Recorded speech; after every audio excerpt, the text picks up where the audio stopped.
If you step into a local job interview today, it is easy to negotiate a better salary and benefit for yourself. That comes naturally because you are aware of your country's standard and you are able to get a number in your head from what the norm is. However, if you are in a remote job interview, you lose that home ground advantage. How then do you make sure that you are fairly compensated?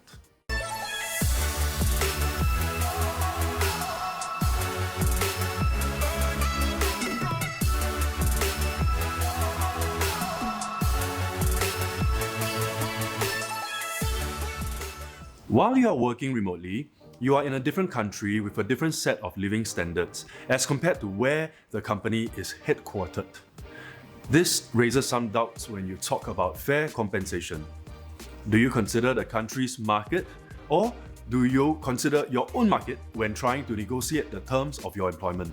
First, review the job duties. Don't march into the job interview asking about compensation upfront, as this shows you care more about the money than the mission of the company.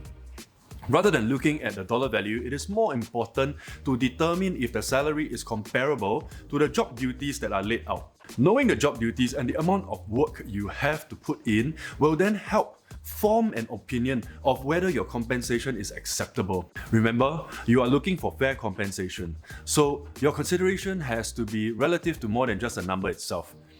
Having a clear idea of the job scope will also help you identify future opportunities to grow in this company, which could potentially lead to larger earnings down the road. Second, research the market. Begin by searching online for the average salary of someone in a similar position within the company's locale. There are various job portals online that provide such data, which allows you to get a good sense of the employer's higher limit or upper limit.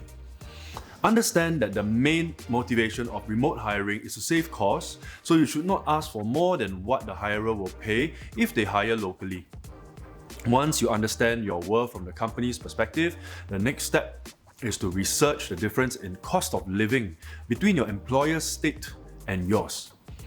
The most important thing is to realize that you don't have to choose between flexibility and fair compensation. You could be gunning for a job that offers you both. By looking at the cost of living to wage ratio, you are able to work out a number that would be comfortable for you and fair to the employer as well. Knowing your worth lets you go into the interview with a number in mind, along with all the justifications you need to land the package you desire. However, if the final offer is not quite there yet, you can consider asking for other benefits and evaluate if those make up for the gap in compensation. Check on the schedule. Since you are working across time zones, 9 to 5 holds no meaning at all. Make sure you clarify the time zones you have to commit to. Also, you can consider requesting for a flexible schedule such that you are able to catch your co-workers at an optimal time rather than having to stay back past hours for those meetings. The biggest draw of remote working is the control you will have over your time. So make sure to confirm if you truly have this control before saying yes. Next, ask about technological infrastructure or the technology that the company uses. Look at your laptop now. Is that suitable for remote work? Your hardware, not to mention the internet, will have to be optimal in order for you to be productive. Try asking your would-be employers if they are willing to reimburse for setting up the workspace and explain how that would translate into a better output for them. An increasingly popular alternative would be to request for a hot desk in a co-working space if your home proves too unconducive. Explore resources for your professional development. If you are working from an office, chances are your managers would have sent you for some industry masterclass or workshops in order to better your skills repertoire. Now that you are working remotely, will you get access to the same type of development opportunities, and how easy will it be to access?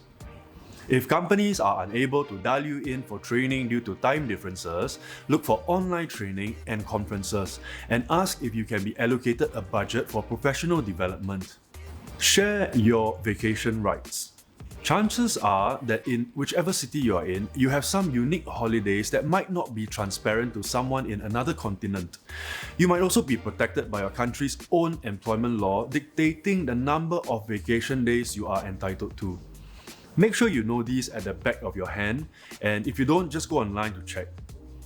Don't be afraid to share them with your employers because chances are they might have overlooked this. It is true that employers have access to a global market of remote workers, but that goes both ways. You too have access to a global market of employers.